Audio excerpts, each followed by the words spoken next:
Hello everyone, welcome back to Lakshya Marg. मेरा नाम है रौनक और आप देखना शुरू कर चुके हैं एक और video from the principles of management chapter. तो इस वीडियो में हम लोग बात करेंगे अबाउट सिग्निफिकेंस या importance of principles of management के बारे में। तो आइए बिना देर किए इस वीडियो को शुरू करते हैं। तो शुरू करते हैं अपने पहले प्रिंसिपल्स ऑफ मैनेजमेंट के साथ, जो कह रहा है providing managers with useful insights into the reality. Providing the managers with useful insights. अब इंसाइट्स का मतलब क्या? इंसाइट्स का मतलब the inputs through which the business gets carried on. मतलब कि कौन क्या कर रहा है, नहीं कर रहा है, वो कैसे मालूम चलेगा? कैसे मालूम चलेगा हमारा प्रोडक्शन एप्ट है कि नहीं? कैसे मालूम पड़ेगा जो टूल्स ऑफ टेक्निक्स हम लोग यूज कर रहे हैं वो एप्ट है कि नहीं? वो मालूम चलेगा through the usage of principles of management. क्योंकि प्रिंसिपल्स ऑफ मैनेजमेंट को यूज करके हमें बताया गया है कि सही रास्ते पे कैसे चला जाता है और सही रास्ते पर चलकर क्या रिजल्ट्स अचीव हो सकते हैं। उस सिनेरियो में आपके पास बेस्ट यूजफुल इंसाइट्स आएंगे कि काम सही चल रहा है कि नहीं। ओके, अब देखो यहां पर लिखा हुआ क्या है? Management principles guide the managers to take the right decisions at the right time by improving their knowledge, ability and understanding of various managerial situations and circumstances। जो हम लोगों ने अभी जस्ट कहा कि taking the right decisions at the right time and with the right instinct, that gives us the best path possible। तो जब हम लोग बेस्ट पाथ पॉसिबल पे ऑलरेडी चल रहे हैं, which means we already know what is the best standards that we can follow। And जब वो बेस्ट स्टैंडर्ड्स मीट नहीं होंगे, इन दैट सिनेरियो हमें पता चल जाएगा कि ग्लिचेस कहां पर आ रहे हैं, which will provide the managers with the best of the inputs या इंसाइट्स, जिसे हम कहते हैं। इंसाइट्स को हाईलाइट कर दूं, ये यूजफुल इंसाइट्स, ये टर्म आप लोग अपने आंसर में भी यूज करना। तो which gives the manager useful insight for running the organisation. Okay, now let's move forward with our second point. It says optimum utilisation of resources and effective administration. इसको थोड़ा उल्टा घुमा दें, इसको ऐसे कह सकते हैं effective administration and proper utilisation of resources. अब देखो होता क्या है, जब प्रिंसिपल्स ऑफ मैनेजमेंट को रियल लाइफ यूज में मैनेजर्स उतारेंगे, इन दैट सिनेरियो उनका जो इफेक्टिवनेस है वो काफी ज्यादा बढ़ जाएगा, उनका अपने इंप्लॉइज पे होल्ड बढ़ जाएगा। जो ऑर्गेनाइजेशन के अंदर कंफ्यूजन थी वो घट जाएगी, खत्म हो जाएगी। उसके वजह से देयर विल बी ऑप्टिमम और फुलर यूटिलाइजेशन ऑफ रिसोर्सेज। हम लोगों ने पिछले वीडियोस में एक जाकर एक एग्जांपल लिया था कि हो सकता है कि मिस्टर ए को अपने उस बॉस ने, लेट्स देयर इज से कि देयर इज अ बॉस, वो बॉस ने मिस्टर ए को कहा कि you have to make 10 pieces of bottle before the team goes out for lunch. Now अब मिस्टर ए तो लग गए काम करने पे। अब उसी सेम समय पे जो हमारे बॉस थे उन्होंने क्या किया, मिस्टर बी को जाकर कह दिया मुझे ए पर भरोसा नहीं है, पता नहीं वो काम करेगा कि नहीं, ये काम करो तुम भी इधर से बॉटल बनाना शुरू करो, 5-6 बॉटल तुम भी बना लो। अब देखो वहां पे सबसे पहला प्रिंसिपल ब्रीच क्या हो गया? हम लोग पढ़ेंगे प्रिंसिपल्स ऑफ मैनेजमेंट के बारे में, बट फिर भी एक ब्रीच। आपने अपने सबॉर्डिनेट पे पहले काम थोपा, अब आप उस पर भरोसा नहीं कर रहे, ये पहली गलती। दूसरी, अब आप जाकर एक दूसरे सबॉर्डिनेट को कह रहे हो उसके बारे में, अब वो उसकी इज्जत नहीं करेगा, ये तीसरी गलती हो गई। तो ऐसे 2-3-4 गलती यहां पर आपको दिख गई है। अब बाई चांस ऐसा होगा कि मिस्टर ए को मालूम है कि मेरा बॉस मुझे भरोसा नहीं कर रहा, वो इसी के खुन्नस में 10 की जगह 12 बॉटल बना के अपने बॉस के केबिन में पहुंच जाते हैं। भैया 12:30 बजे, 1 बजे छुट्टी होने वाली है, 12:30 बजे पहुंच गए 12 बॉटल लेके। अब सोचो, जो दूसरे मिस्टर बी को इस बॉस ने कह दिया है 10 बॉटल तुम भी बनाने का रेडी रखो, क्या मालूम ये एक प्रिसाइज ऑर्डर हो और अब वो 10 बॉटल वेस्ट हो जाए। तो ये किसकी लापरवाही? ये अपने मैनेजर की लापरवाही हुई कि आपने जब एक व्यक्ति को काम दे दिया तो it is your duty actually, और ये एक तो मोरल रिस्पॉन्सिबिलिटी है ना, जब आपने एक को काम दिया तो थोड़ा भरोसा तो रखो।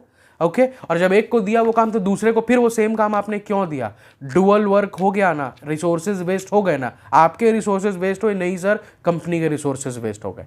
Okay, which means principles of management if effective in administration, there will be automatic proper or fuller utilization of resources as well। I hope आपको ये टॉपिक ये एग्जाम्पल एकदम क्लियर समझ में आ गया होगा। अगर किसी तरीके का कोई प्रॉब्लम है, कमेंट सेक्शन खुला है, we are open for your feedback, suggestions, anything, कभी भी होगा, you can just write it to us, we will be more than happy to send the feedback to you again as well.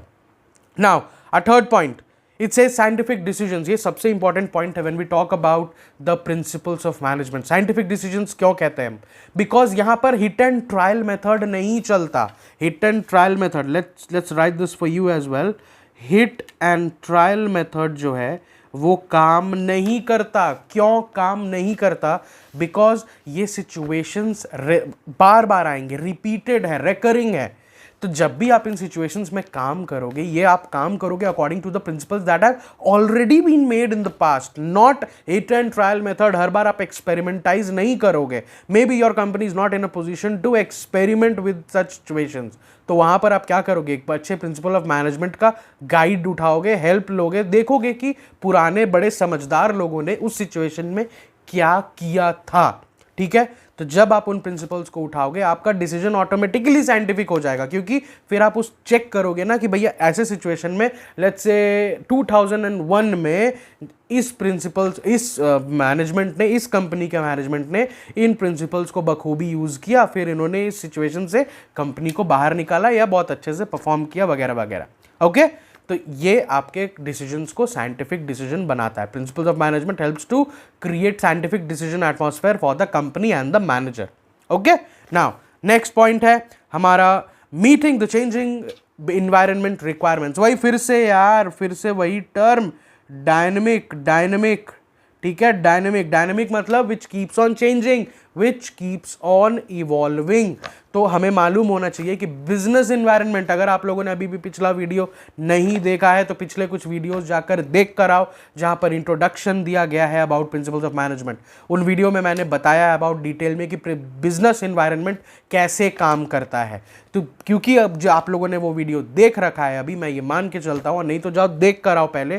तो जब आप देख कर आओगे तब आपको ये समझ में आएगा कि बिजनेस इन्वायरमेंट जो चीज़ है वो डायनेमिक इन नेचर है। मतलब कि it keeps on evolving, keeps on changing, वो आपके कंट्रोल में कतई नहीं है।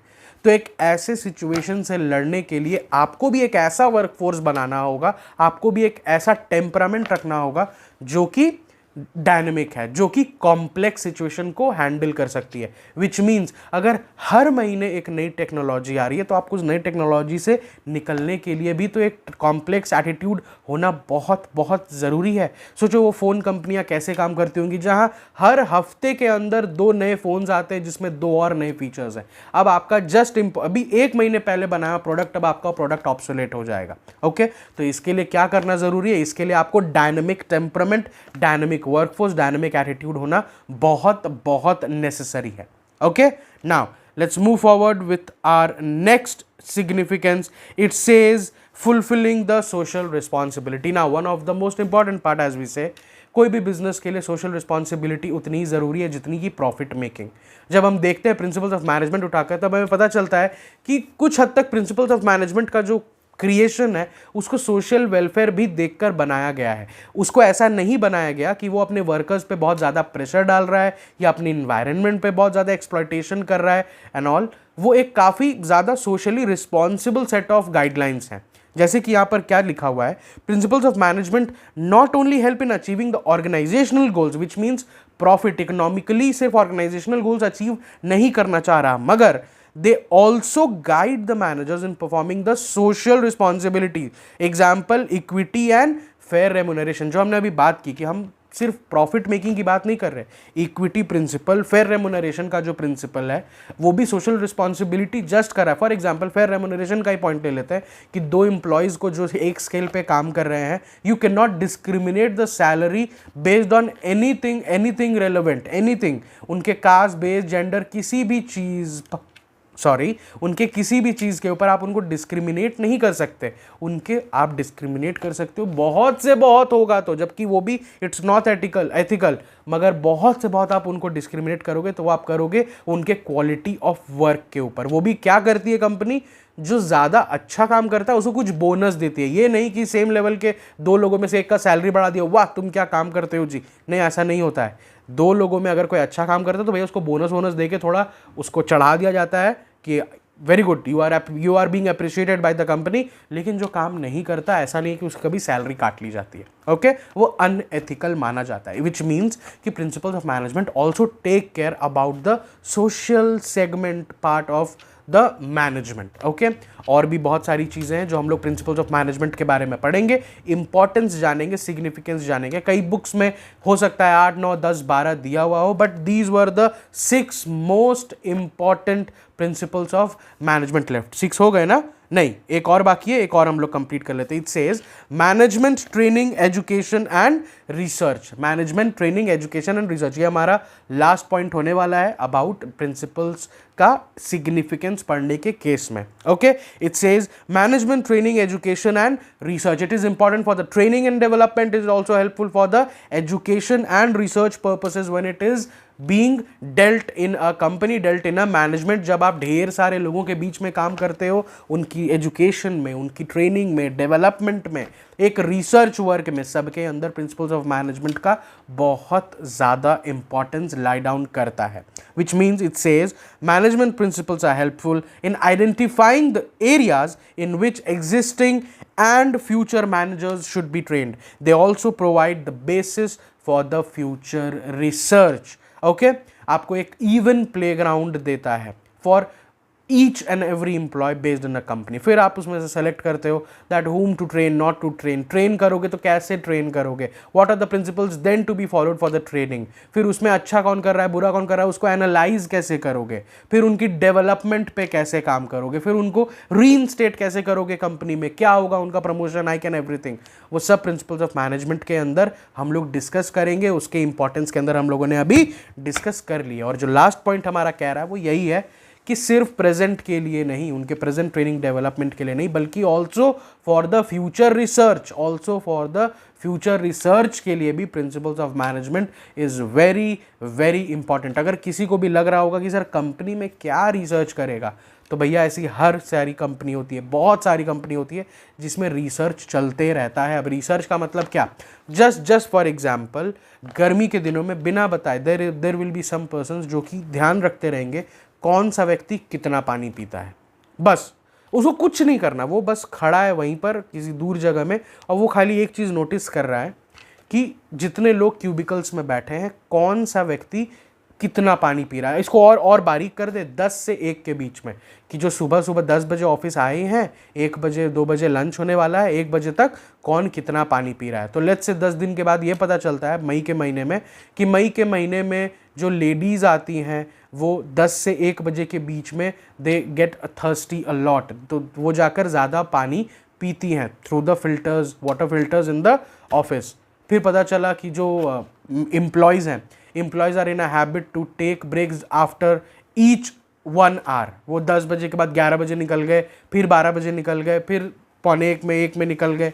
ठीक है, तो ये रिसर्च ही तो है, ये डेटा कलेक्ट हो रहा है, ये रिसर्च का डेटा कलेक्ट हो रहा है। अब आप ही सोचो, इतना कॉमन सा चीज़ है, क्या मालूम पड़ेगा कोई अगर पानी ज़्यादा पी रहा है तो, बट कंपनी को तो फ़र्क पड़ेगा ना। आप एक एम्प्लॉय होकर जाकर पानी पी के आ रहे हो, सोचो कंपनी के फ्लोर पे 100 एम्प्लॉय हैं, जो कि 100 में से अगर 40 भी लेडीज़ हैं तो मतलब कि 40 लेडीज़ जाकर 10 सेकेंड 20 सेकेंड अपना खराब कर रही है just to go and drink water. तो कंपनी क्या कर सकती है, कंपनी सिचुएशन में ये कर सकती है कि बेस्ट एक कर देगी कि भैया हर आधे घंटे में हम लोग एक व्यक्ति रख लो जो वो अपने हाथ से पानी ऐसे ट्रे से सर्व कर लेगा। कोई एडमिनिस्ट्रेशन का हो जाए, मतलब एडमिनिस्ट्रेशन हो, मेंटेनेंस स्टाफ हो, जो कि प्रॉपर सबको एक ग्लास ऑफ वाटर रोटेट कर देगा। तो जो लेडीज़ उठकर पानी पीने जा रही थी, वो 10-20 सेकंड खर्चा कर रही थी, अब उनको वो टाइम स्पेंड नहीं करना पड़ेगा, अब उनके सीट पर उन्हें पानी, ग्लास ऑफ वाटर मिल जा रहा है। ऐसे होता है रिसर्च। अगर अभी भी आपको ये दिक्कत हो रही थी कि सर कंपनी में या कॉमर्स में काहे का रिसर्च, कॉमर्स में भी ऐसे रिसर्च होता है। ओके, तो आई होप आपको ये वीडियो अच्छा लगा होगा। अगर ये वीडियो अच्छा लगा हो तो इसको लाइक करें, शेयर करें अपने दोस्तों को। जब हम लोग आगे मिलेंगे तो हम लोग अपने प्रिंसिपल्स ऑफ मैनेजमेंट चैप्टर के साथ और आगे बढ़ेंगे। किसी को कोई दिक्कत परेशानी हुई, क्वेश्चन हुआ, कमेंट सेक्शन खुला है for your questions, queries, feedbacks etcetera. तब तक मिलेंगे हम लोग अपने नेक्स्ट वीडियो में। Till then thanks for watching Lakshya मार्ग।